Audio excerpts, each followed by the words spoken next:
already forwarded the file.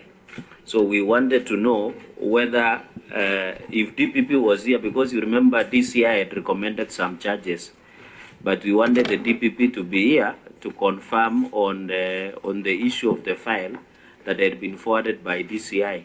So is it good so that we proceed better? Yes, Senator, that is indeed true. This committee had ruled that the DPP should be here personally. He requested that he send his deputy, and we declined, and we resolved to invite him on Monday, 7th at 2 p.m., so to come personally to the committee. So, Waziri, you can proceed. Thank you very much, Mr. Chair. First of all, is to say that it is tragic for a country to be sitting to discuss the fate of many young people who have been conned by rogue people who have taken advantage of their poverty, taken advantage of their need to get employment. And I want to congratulate the Senate for taking this strongly. Since I got into the ministry, I have started undertaking reforms that are meant to streamline the industry, to ensure that things are done properly and timely, to avoid all these shenanigans and all these conning behaviors that are there. We want a fair, predictable system for both the employment agencies and also for those seeking employment.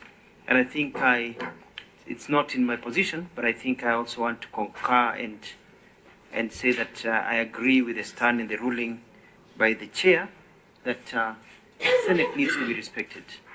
If ministers are summoned and they come, who is not summoned and they are not coming? You know, your Madharau, if it can be shown to the Senate, you can imagine what it is shown to the victims of this. So, you know, if a whole Senate is not respected, I think I'll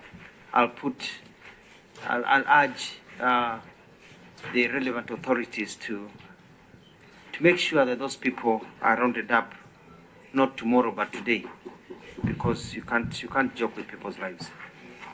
Having said that, I'd like to go straight into answering some of the issues that came up. You have the answers in front of you. I can read them word by word, but that will take forever. But I can summarize for the sake of expediency, knowing that we started a bit late, to make it easier. The first thing is to talk about the Board of the National Employment Authority. You say that needs to be disbanded and reconstituted about the tabling of the report. I have looked at the jobs that are done by the board. The board is comprised of basically state departments. It is this state department, that state department. So disbanding the board means that you bring back the same people because it is representatives of the different ministries. But the board just gives an oversight of the day-to-day running, but the team that is instrumental in ensuring that things are done properly and that people are vetted is called the Interministerial Voting Committee. And this is separate with a different act of parliament than the board. The board is just set up to manage, so because it's a parastatal, it needs a board to manage employment of the officers of the board, approval of the budget.